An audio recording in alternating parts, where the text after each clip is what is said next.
This video has been brought to you with the help of Lexus of Royal Oak. To find out more information about their dealership, hit the link down below.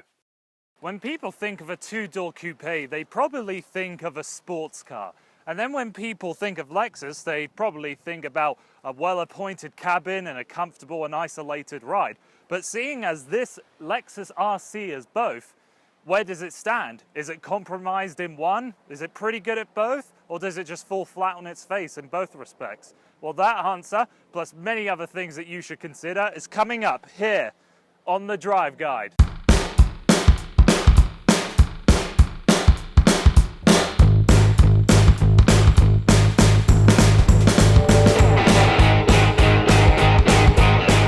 First off, this car does tick the Lexus box. I think you really need to get behind the wheel of this car to just feel the quality of it, from this kind of felt material that you have all along the headlining to just how plush even these sun visors are.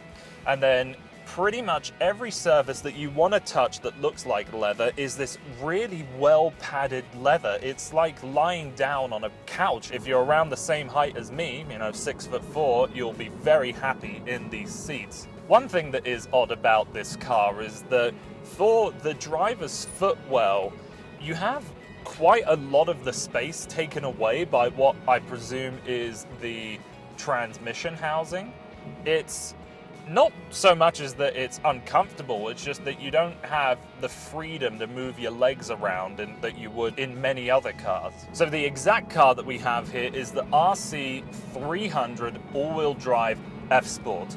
So the 300, that's their 3.5 litre V6, and it has 255 horsepower, 236 pound-feet of torque. So if you order the F-Sport package, a few of the notable things that you get with it are these front seats, these leather heated and ventilated seats, which are amazing for me.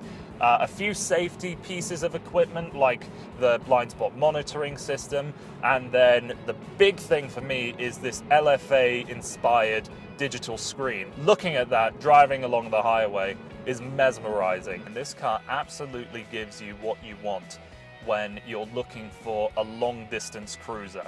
And that's to say kind of what you want out of a Lexus: a well appointed interior, very comfortable ride, and a fairly quiet cabin.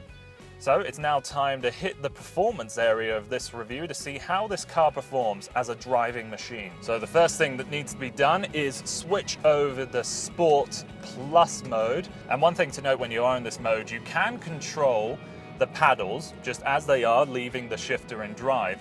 But if you don't respond, the car will take over for you. So if you switch over to manual mode, that then gives you full control of the car. Gear shifts respond quite well. It's a 6-speed automatic, so it's not going to have the lightning speed of a dual clutch. But let's drop it down a bit to see how this car sounds.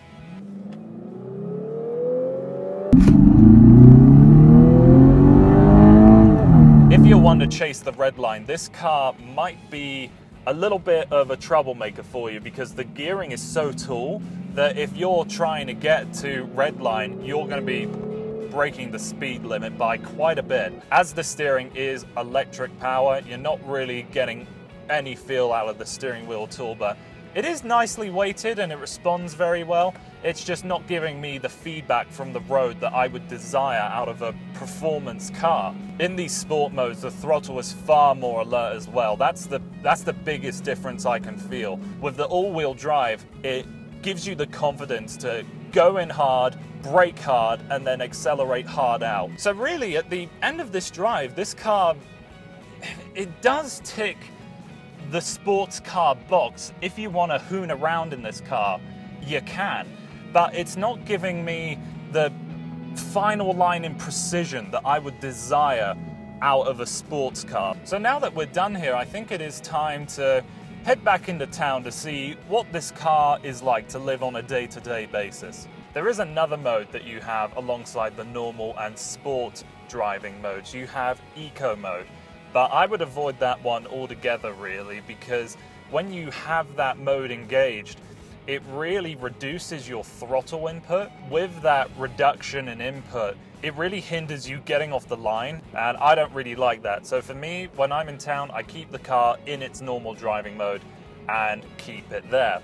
This infotainment is definitely one of the more unique setups in the automotive industry. I think the reason why people don't like it is because it is so different. But Lexus has got to have something that separates them from everybody else, and you know, the infotainment is the route they wanted to take. And for me, I thought it was straightforward and rather easy to use. The mouse has the right kind of sensitivity to it, and it usually finds what you're aiming for without you having to be so direct with your input. I think the reason why this infotainment gets such a bad rep is it's being reviewed by frail old journalists that don't like change. My favorite part about the interior though is how you change the temperature with this car. So look at this. You get this little silver strip here, and you just glide your finger up and down to where you want it, and it's accurate enough so that if you want to go between half degrees, that can very easily be done. There is a tiny little LED strip that shows up behind this metalwork here, and then the clock here is backlit, so you have a lot of other detail things to look at when you're driving along at night. So we're now getting to the time where I would break down the back seats and the usability of a car, but I'm not going to do that because, for one, I value my spine, and for two, I think if you're going to put anyone in the back seats, they're likely going to be under 10 years of age. And then if you look at the trunk as well, it is massive. You can easily fit probably 4 sets of golf clubs in there. And then if you lift up the carpeted section, you do see that you do carry a spare wheel, which is a nice touch. That's becoming increasingly rare in today's market. So this has been my review of the Lexus RC, and at the end of the day, this car does tick both boxes, but I think it ticks that GT box just a little bit better. As a long distance cruiser, this car is amazing, but when you throw it into the corners, it didn't give me that final line of precision that I would want if I were to buy a sports car. But saying that, if you're looking for a car that you need to take on long highway trips and is a good commuter that you occasionally throw into the canyon corners, this car may very well be the car for you. So thank you for taking the time to watching this video. I hope you can like, share, and subscribe, and I hope to see you again on The Drive Guide.